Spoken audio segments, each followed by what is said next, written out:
the Columbia Network takes pleasure in bringing you Suspense.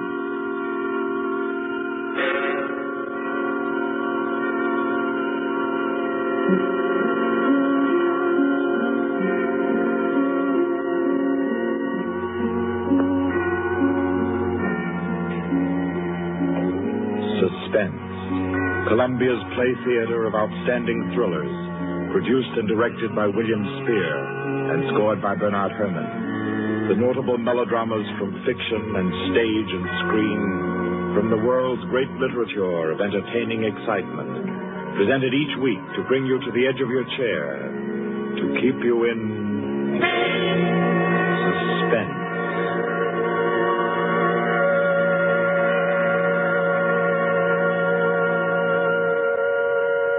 Tonight's story, by America's distinguished author-playwright Owen Johnson, gathers its suspense in a very gentle way. It doesn't have a spectacular finish, garnished with revolver shots. There are no graveyard watches. There's not so much as a single lifeless body, identified or unidentified. It's a tale told in a clubroom, the Artists and Writers Club in New York. A tale of high-class robbery and suspicion, and of how some ladies and gentlemen nervously counted 100 in the dark.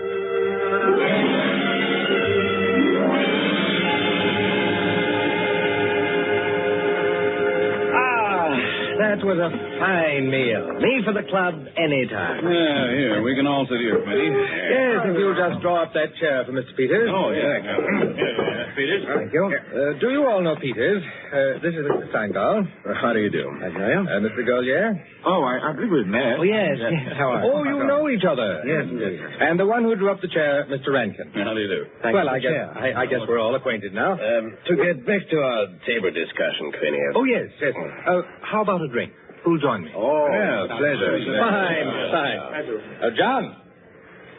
Well, now, Steingall, as I said, there are only half a dozen stories in the world. What is more to the point? There's every reason Yes, sir. What? Oh. 5 with soda, John. Yes, sir. Now, where was I? Oh, yes. What is more to the point, gentlemen, is the small number of human relations that are so simple and yet so fundamental that they can be eternally played upon, redressed, and reinterpreted in every language, in every age, and yet remain inexhaustible in the possibility of variation. Well, that's true, of course. It's very possible. Take the eternal triangle. 2 men and a woman, or 2 women and a man. Its variations extend to thousands. That right, Rankin? Well, in a way. Ah, here we are. Set them down right there, John. Very well, sir. A little soda. Here you are. Thank you. And you? Thank you. Soda, Peter? Yes, please.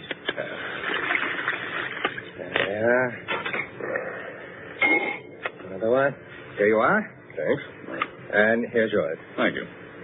And now, a little soda in mine. Well, here's to you all. Cheers.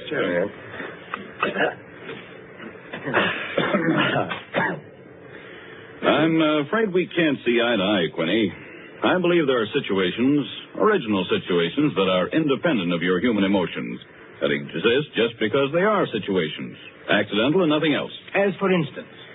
Well, I'll just cite an ordinary one that happens to come to my mind. In a group of 5 men, such as we are here, a theft takes place. One man is the thief. Now, which one? Now, I'd like to know what emotion that interprets.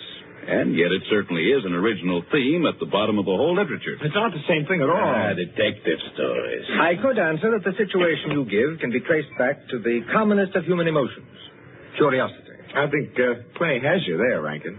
What is the peculiar fascination that the detective problem exercises over the human mind? You will say curiosity. Yes and no.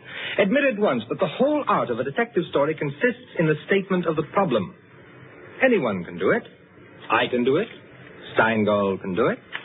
Rankin, I believe even you can do it. The solution doesn't count. It is usually banal. It should be prohibited. What interests us is, can we guess it? There you have it. The problem, the detective story. Now, why the fascination? I'll tell you. It appeals to our curiosity. Yes. But deeper, to a sort of intellectual vanity. 5 men present. A theft takes place. Who's the thief? Who will guess it first? Whose brains will show its superior cleverness? You see? That's all. That's all there is to it. Out of all of which, the interesting thing is that Rankin has supplied the reason why the supply of detective fiction is inexhaustible. It does all come down to the simplest terms. 5 possibilities, 1 answer. Well, the reason is that the situation does constantly occur. It's a situation that any of us might get into any time. Yes, I know of an incident of that kind that happened to a friend of mine last month. Of course, gentlemen. You are glorifying commonplaces. Every crime, I tell you, expresses itself in the terms of the picture puzzle that you feed to your 6-year-old. It's only the variation that is interesting. Take the well-known instance of the visitor at a club and the rare coin, for example. You all know that story. You've heard it, haven't you? I don't think I have. Sure. Why, it's very well known. Oh, go ahead, Crane. Tell it. A distinguished visitor is brought into a club. A dozen men, say, present at dinner, long table. Conversation finally veers around to curiosities and relics. One of the members present then takes from his pocket what he announces as one of the rarest coins in existence. Passes it around the table. Coin travels back and forth, everyone examining it. And the conversation goes to another topic. All at once, the owner calls for his coin.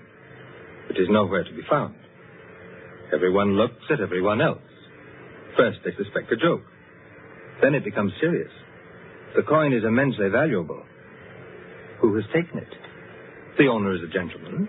Does the gentlemanly, idiotic thing, of course, laughs as he knows someone is playing a practical joke on him and that the coin will be returned tomorrow.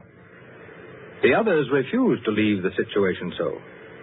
One man proposes that they all submit to a search. Everyone gives his assent until it comes to the stranger. He refuses, curtly, roughly, without giving any reason. Uncomfortable silence. The man is a guest. No one knows him particularly well, but still he is a guest. One member tries to make him understand that no offense is offered, that the suggestion was simply to clear the atmosphere. The stranger becomes very firm, very proud, and says, I refuse to allow my person to be searched, and I refuse to give the reason for my action. Another silence. The visitor evidently has the coin, but he is their guest, and etiquette protects him. Nice situation, huh? Well, What's the answer? The table is cleared. A waiter removes a dish of fruit, and there, under the ledge of the plate, where it's been pushed, is the coin. Banal explanation, eh? Of course. Solutions always should be. At once, everyone apologizes to him, whereupon the visitor rises and says, now I can give you the reason for my refusal to be searched. There are only 2 known specimens of that coin in existence, and the second happens to be here in my vest pocket. Yes, rather obvious. Of course, the story is well invented, but the turn to it is very nice. Very nice, indeed. Well, I don't know. Ending is very unsatisfactory. The visitor should have had on him not another coin, but something absolutely different, something destructive, say, of a woman's reputation. And a great tragedy should have been threatened by the casual misplacing of the coin. Well, I've heard the same story told in a dozen different ways. Oh, it's happened 100 times. It must continually happen. I know of one extraordinary instance. In fact, the most extraordinary instance of this sort I've ever heard. Peters, you rascal. I see you've been quietly letting us set the stage for you. Well, it's not a story that will please everyone. Why not? Because you will want to know what no one can ever know. It has no conclusion, then. Yes and no. As far as it concerns a woman, quite the most remarkable woman I've ever met, the story is complete. Do I know the woman? Possibly. Probably, I should say. Uh-huh. As a matter of fact, this should be particularly interesting to you because I believe that most of you are acquainted with the people involved. The names, of course, are disguised. I think... yes, I have. Just time before I catch my train to tell it to you.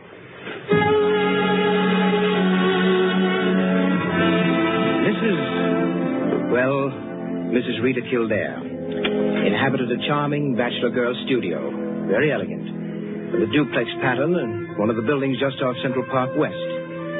She knew very nearly everyone in that indescribable society in New York that's drawn from all levels and that imposes but one condition for membership, to be amusing. In this mingled society, her invitations were eagerly sought. Her dinners were spontaneous, and the discussions, though gay and usually daring, were invariably under the control of wit and good taste. On the Sunday night of this adventure, she had, according to her custom, sent away her Filipino butler and invited to an informal chafing dish supper 7 of her more unusual friends.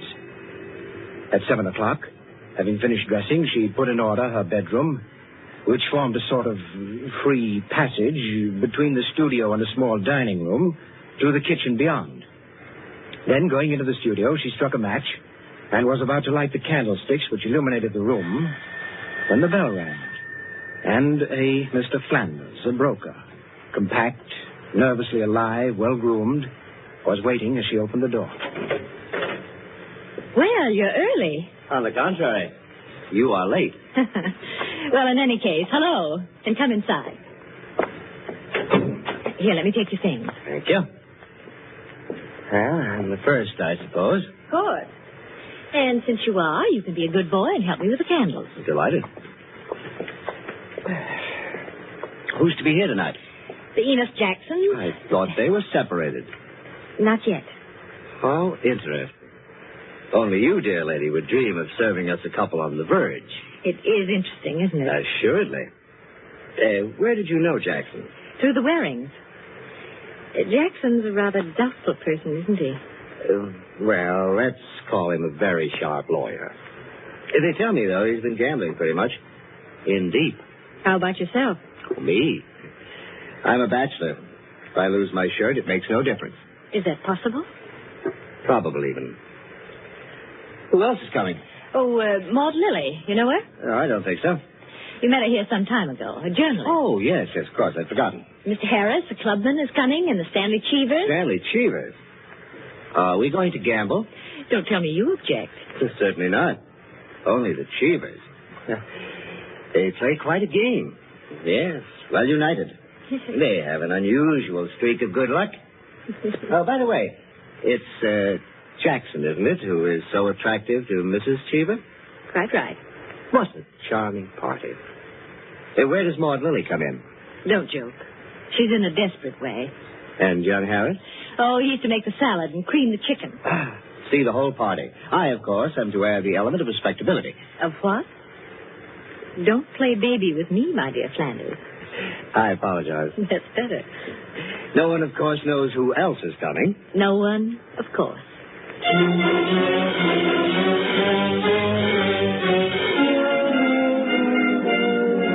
The Stanley Cheevers entered.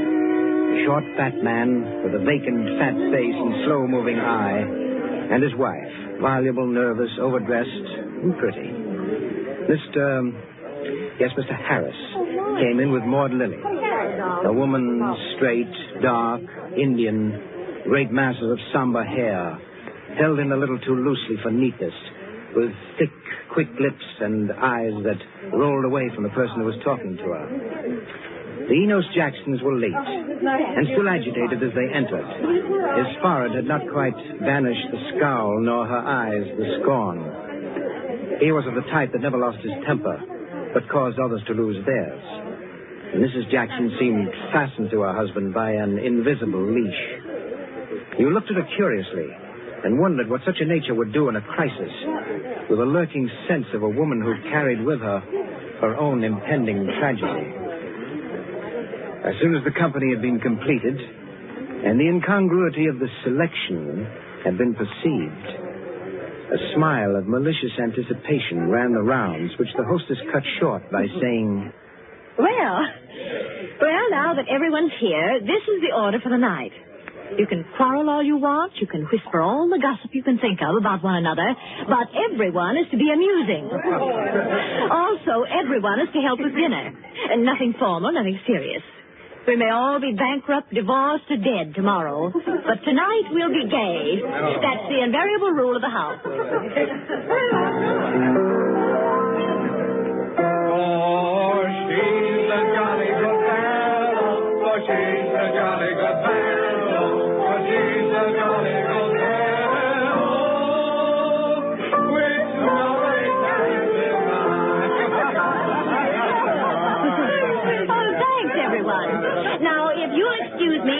on with the cooking. Harris, I'll need you. Right with you. May I be of any help? Thank you, Maud, dear. Oh, Mrs. Cheever, you might come along, too. All right.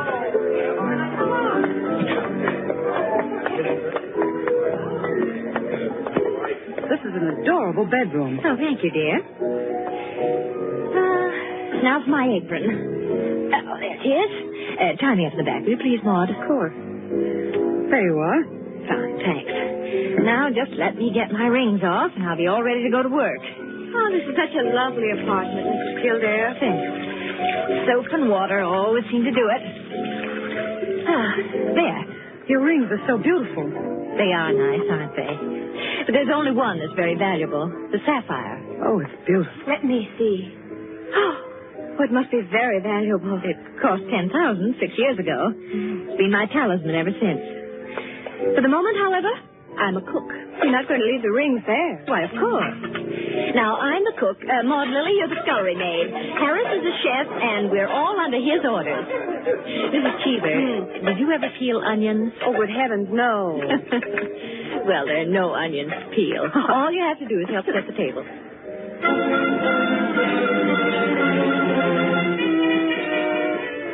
Under their hostess's gay guidance, the 7 guests began to circulate busily through the room, laying the table, grouping the chairs, opening bottles, and preparing the material for the chafing dishes.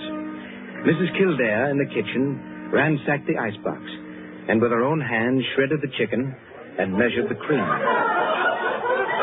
Flanders, carry this in carefully. Cheever, stop watching your wife and put the salad bowl on the table. Everything ready, Harris? All set. All right. Everyone sit down. I'll be right in. She went into her bedroom, took off her apron, and hung it in the closet. Then, going to her dressing table, she drew the hat pin around which were her rings from the pincushion and carelessly slipped them on her fingers. But all at once, she frowned and looked quickly at her hand. Only 2 rings were there. The third ring, the sapphire, was missing. She said to herself, and returned to her dressing table. Immediately, she stopped. She remembered quite clearly putting the hat pin through the 3 rings. She made no attempt to search further, but remained without moving, her fingers slowly drumming on the table. Who had taken the ring? Each of her guests had had a dozen opportunities in the course of the time she'd been busy in the kitchen. She ran over their characters and their situations as she knew them. Strangely enough, at each, her mind stopped upon some reason that might explain a sudden temptation. To find out nothing this way. That's not the important thing to me just now. The important thing is to get the ring back. And slowly, deliberately, she began to walk back and forth, her clenched hand beating the deliberate, rhythmic measure of her journey. 5 minutes later, as Harris, installed as chef over the chafing dish, was giving directions, spoon in the air, Mrs. Kildare came into the room like a lengthening shadow. Her entrance had been made with scarcely a perceptible sound, and yet each guest was aware of it at the same moment, with a little nervous start. Heavens, dear lady. You come in on us like a Greek tragedy. What is it you have for us? A surprise? I have something to say to you. Mr. Enos Jackson, Yes, Miss Kildare? kindly do as I ask you. Well, certainly. Go to the door, Go to the door. please. Yes? Lock it. And bring me the key.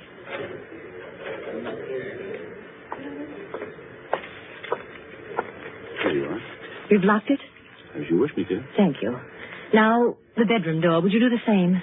Sure.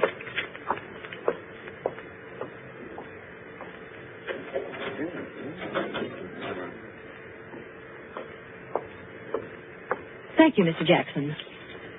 Mr. Cheever, Yeah?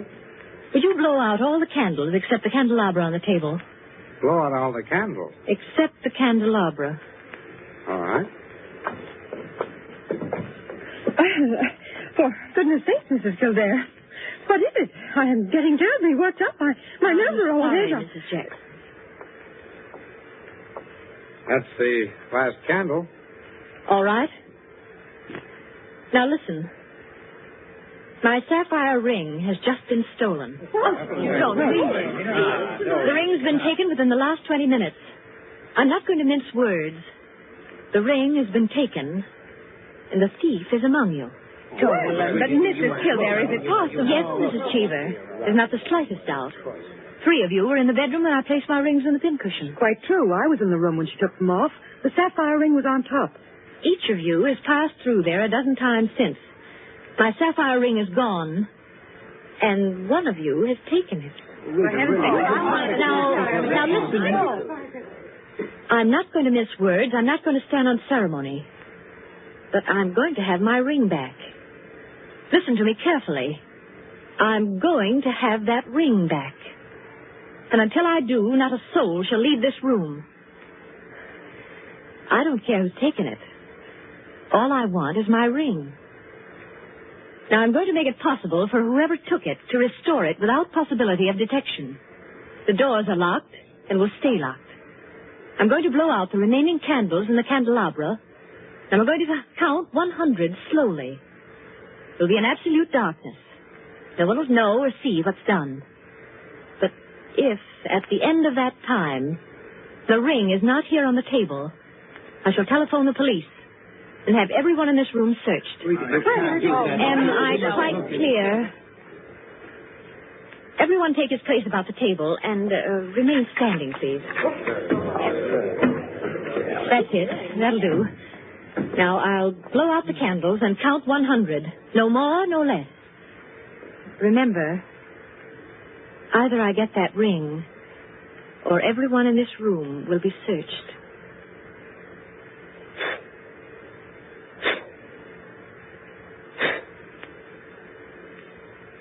One, 2, 3, 4, 5, 6, 7, 8, 9, 10, 11, 12, 13, 14, 15, 16, 17, 18, 19, 20, 21, 22, 23, 24, 25, 26, 27, 28, 29, 30, 31, 32, 33, 34, 35, 36, 37, 38, 39, 40, 41, 42, 43, 44, 45, Foot slipped off the chair. I'm 46, sorry.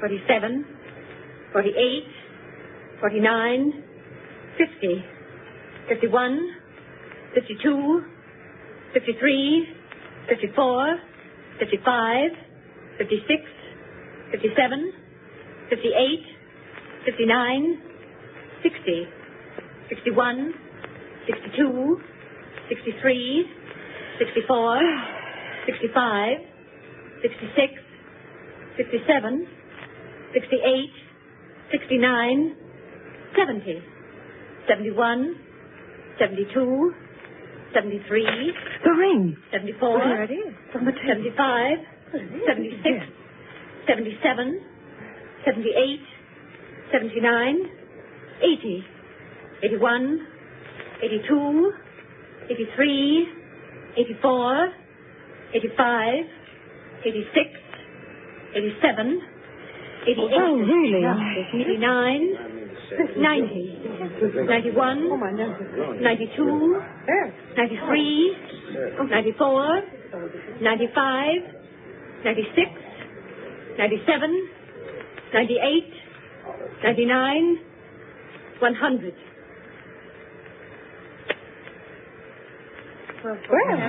Mr. Cheever, you may hand it to me. Well, now that that's over, we can have a very gay little supper. The lights, someone.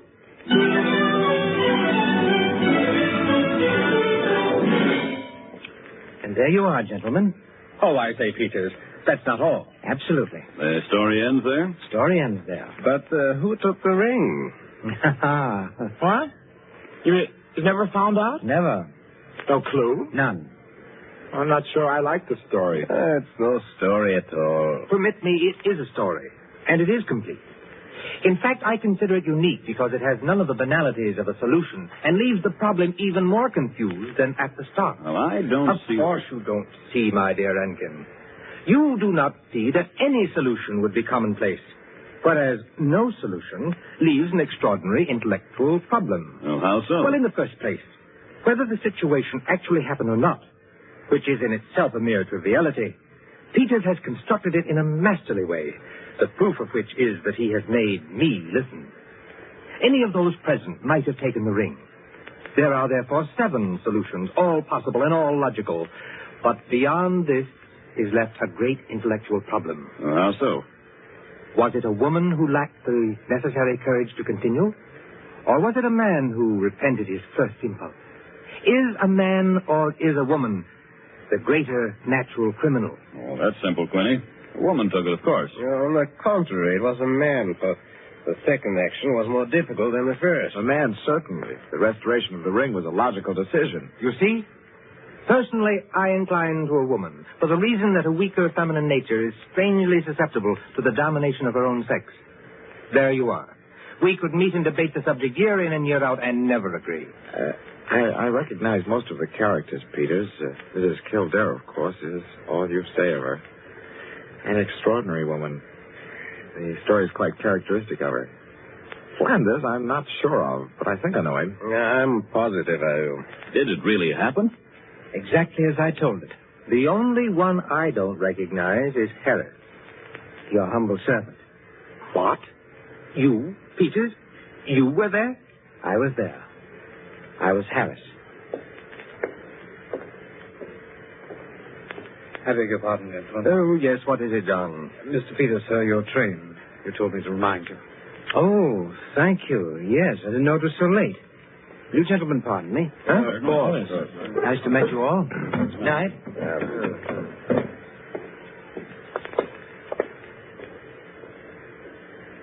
Curious chap.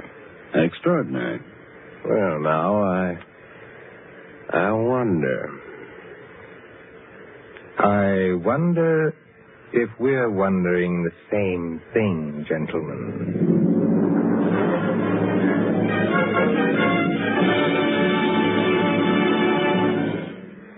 And so, with the enigmatic smile of Mr. Peters, or Harris, ends 100 in the Dark, Owen Johnson's smooth story which gave us tonight's Suspense.